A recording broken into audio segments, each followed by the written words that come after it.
Serikali ya Mapinduzi ya Zanzibar kupitia Wizara ya Kazi na Uwekezaji imesema itaendelea kuimarisha usimamizi wa utekelezaji wa sheria za kazi na kuhakikisha haki za walinzi zinalindwa kwa mujibu wa sheria ya kazi. Hayo yameelezwa na Katibu Mkuu wa Wizara ya Kazi na Uwekezaji, ndugu Hamis Suluhu Mwalimu, wakati alipokuwa akizungumza akiwa katika maadhimisho ya Siku ya Ulinzi Kitaifa, hafla iliyofanyika katika ukumbi wa ZSSF Kariakoo, mkoa mjini Magharibi Unguja, ambapo amesema serikali itaendelea kushirikiana na waajiri, vyama vya wafanyakazi na wadau wengine katika kuboresha mazingira ya kazi, kuimarisha ukaguzi wa sehemu za kazi, ikiwa ni njia endelevu ya kutatua changamoto zinazoikabili sekta hiyo. Napenda kuhakikishia kuwa Serikali ya Mapinduzi ya Zanzibar kupitia Wizara ya Kazi na Uwekezaji itaendelea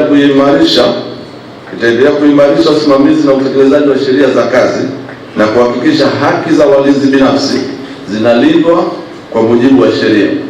Aidha, serikali itaendelea kushirikiana na waajiri, vyama vya wafanyakazi na wadau wengine katika kuboresha mazingira ya kazi, kuimarisha ukaguzi wa sehemu za kazi, ikiwa ni njia endelevu ya kutatua changamoto zinazokabili sekta yenu. Awali akizungumza kwa niaba ya katibu mkuu wa Shirikisho la Wafanyakazi Zanzibar ZATU, Katibu Mkuu wa Chama cha Walimu Zanzibar ZATU, Haji Juma Omar, ameipongeza ZAFUCO kwa kufanya maadhimisho hayo kwa mara ya kwanza, ambapo ameiomba serikali ya waajiri kuwapatia mahitaji ya lazima walinzi ili kuwawezesha kufanya kazi zao kwa umakini. Tunaomba waajiri kwenye serikali wakisha kwenye sehemu ya ulinzi, basi walinzi hawa wanapata chakula cha kutosha ili wapate nguvu zaidi, wafanye kazi zao vizuri zaidi. Basi hawajaenda tu za mjishambuo kile.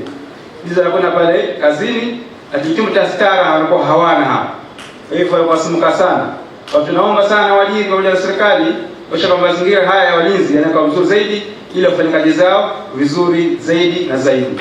Akisoma risala ya wafanyakazi wa ulinzi, Katibu Mkuu wa ZAFUCO Haji Ali ameeleza kuwa wafanyakazi wa sekta binafsi za ulinzi, licha ya kuwa na umuhimu mkubwa katika jamii, lakini bado wanakabiliwa na baadhi ya changamoto ambazo zinahitaji miongozo ili kuweza kutatua changamoto hizo, ikiwemo kuiboresha maslahi ya wafanyakazi wa sekta ya ulinzi ili waweze kufanya kazi zao kwa weledi. Tunaiomba ZAFUCO serikali kuimarisha ukaguzi na usimamizi wa kampuni na kusimamia kampuni zote za ulinzi ili kuhakikisha sheria za kazi na kanuni zake zinazingatiwa. Pia kulinda haki na maslahi ya kujiunga na kushiriki katika vyama vya wafanyakazi bila ya vitisho wala ubaguzi. Vile vile kuchukua hatua za kisheria dhidi ya waajiri wanaokiuka haki za wafanyakazi na kuendelea kushirikiana na wadau kuboresha sera na maslahi ya kazi katika sekta ya ulinzi binafsi. Pia tunaomba tutoe wito kwa waajiri. ZAFUCO inatoa wito kwa waajiri, kwanza kuheshimu na kutekeleza sheria zote za kazi na mikataba ya ajira. Pili, kulipa mishahara na stahiki nyingine kwa wakati na kwa mujibu wa sheria. Maadhimisho ya Siku ya Ulinzi Duniani huadhimishwa kila ifikapo Julai 24 ya kila mwaka, ambapo kwa mwaka huu maadhimisho hayo yamebeba kauli mbiu isemayo walinzi wenye hali, heshima na maslahi bora ndio msingi wa usalama wa taifa na maendeleo endelevu. Nikiripoti, mimi ni Fatma Haji wa VOP. Tembelea YouTube channel yetu VOP Online TV kwa habari moto, subscribe kisha bonyeza alama ya kengele ili kuwa wa kwanza kupata taarifa zetu. Usisahau kulike, kucomment na kushare. VOP Online TV.